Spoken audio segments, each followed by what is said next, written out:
2021. And Dick and his wife Jerry are going into the Greater Detroit Hall of Fame. They're the first husband-wife tandem to do so.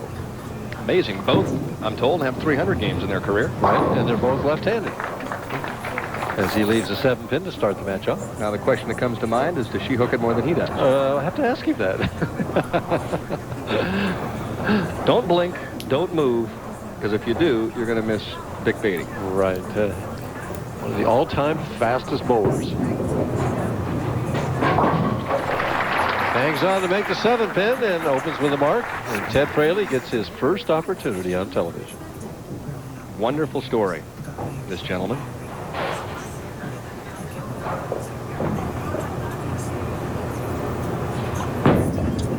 Opening shot, tugged it a little bit through the nose, and he got lucky on the right-hand lane.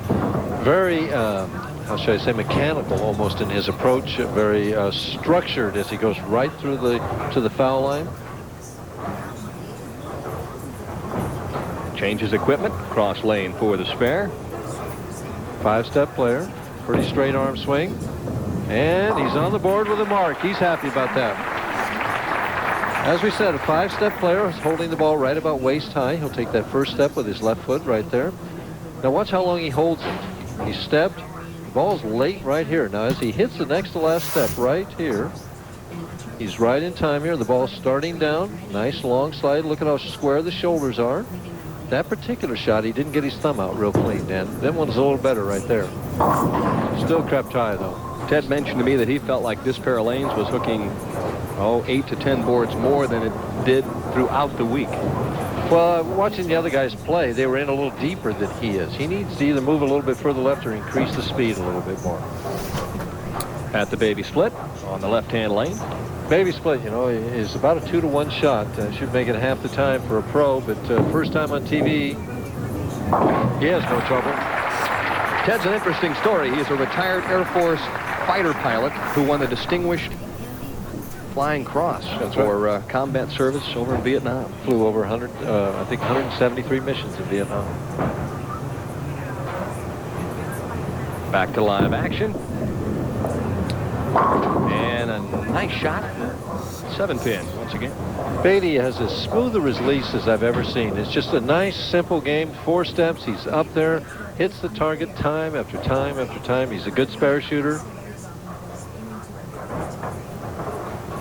He's a good athlete, too. He's about a 7 handicap golfer. Cross lane at the 7-pin. No trouble. Dick is just the opposite. He gets the ball in motion quicker. He's got it a little above waist high, pushes it right down. Now it's going. He's got to move those feet fast to keep up. And we see as he hits that pivot step right here, there it is. It's shoulder height again. Watch the slide. Well, I had the wrong foot on the pivot step. I'm used to doing it with the right-handers as he finishes up quite a ways behind the foul line. Like that shot, and rightfully so, as he kicked out the 6-pin at the last moment. Well, Ted Fraley needs to get himself on track now. He's gotten rid of a little bit of the nerves. I think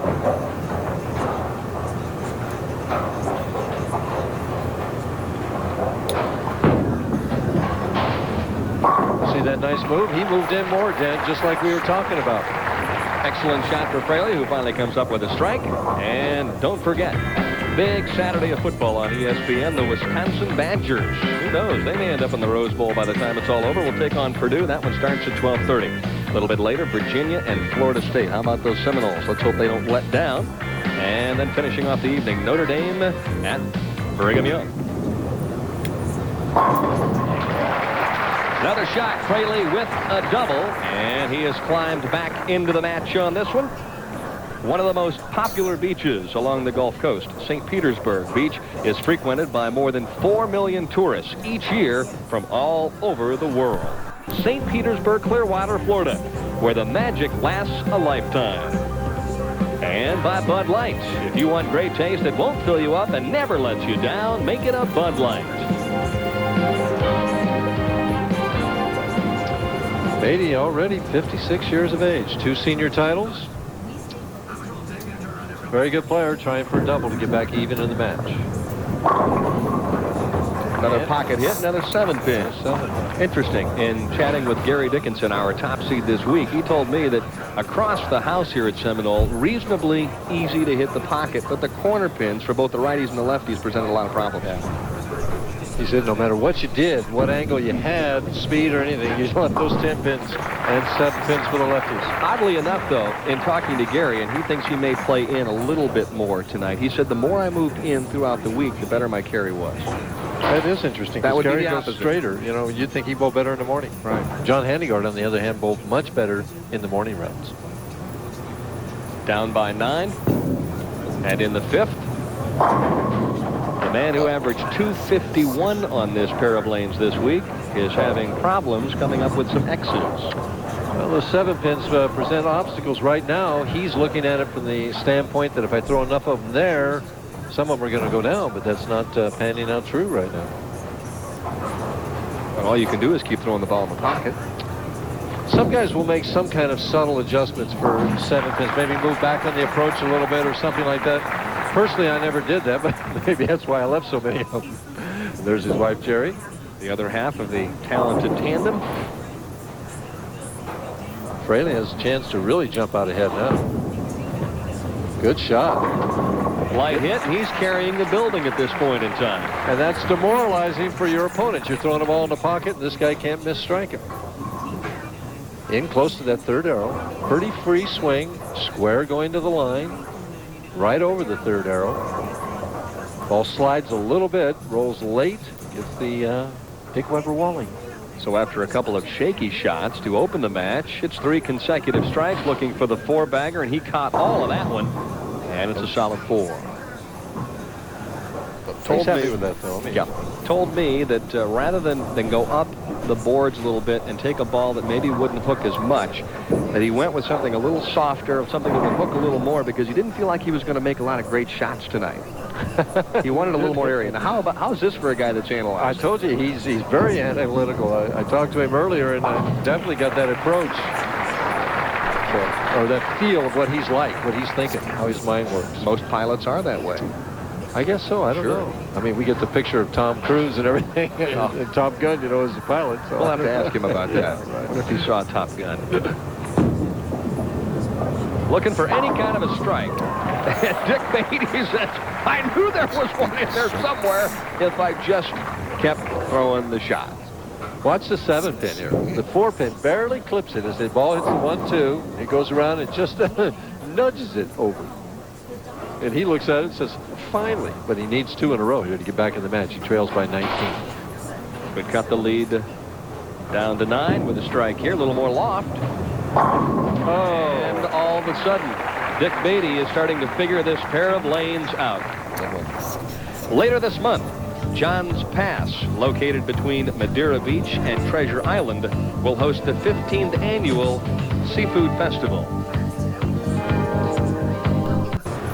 Ted Fraley leading by 9, but the match starting to close in a little bit. Got that down early, and it really slid. He just did not get that ball out where he wanted to. And Gale looking on. You know, Dan, we're bowling 4 tournaments in the state of Florida during our fall tour. And because of that fact, and because bowling is so beneficial to the people that participate in this sport, the governor of Florida, Lawton Chiles, has recognized October 1993 as Bowling Month in Florida. There's the first ball. We see he just gets a piece of the head pin. That's the 2-4-5 hit. Remember, the pocket, the ball has to hit the 1 pin, and the 1 has to hit the 2. 1 didn't hit the 2 there. There you see the double by Beattie. The comeback effort on his part. Better shot here. Yep. There's a nice result. Crunch that 4. He's flirting with that 4 pin all the time on that lane, and he's going to finish over there. Beattie, though, can take the lead. You don't win twice out here on the national tour unless you perform under pressure. I think he's got this pair of lanes pretty well zeroed in. Well, he's got the pocket. It's just a matter of whether he's going to knock the 7-pin over or not. Ooh, he carries the light scrambler. He went light. So the heck with flush, I'll just go light. He was trying to flush it. Watch it as it comes in there. Watch the head pin. Goes to the side.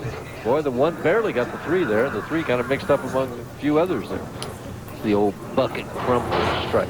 And he has taken the lead by 4. A strike here in the 9th gives him a 14-pin advantage. He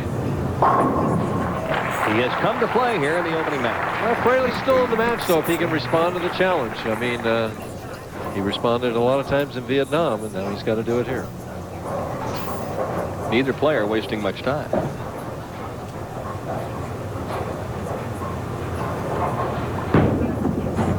Will it carry? Yes, very nice. Comes down to the 10th frame here. Measuring the test, seemed very calm, very cool during the warm-up session. Fraley trailing by 4. Needs that first one in the hit. First hit in the 10th, as we can see the score there, telling the story. 4 pins the difference. Both players on doubles going into the 10th. And a possible 244, a terrific game for his opening effort on national television if he would take it off the sheet. Oh, a little too much speed, and he got away with one there. Well, he needs to take advantage of that. Puts him up by 6. One more makes it 16. Now watch, the release is not as clean as he wants. He gets it out on the lane. But the thumb was a little late coming out. The ball went a little bit further, but 4-5-7 said, we'll fall, but a little late. His reaction? Trying to really apply the heat. Looked like he tugged it a little bit, and that one ends up in the pocket. But it was a nice, clean release. Heavy fingers on that shot. So he comes right out and just answers every question right there. 244 with a strike. Beattie's fate is still in his own hands. But he's going to need 2 and count. And he knows it.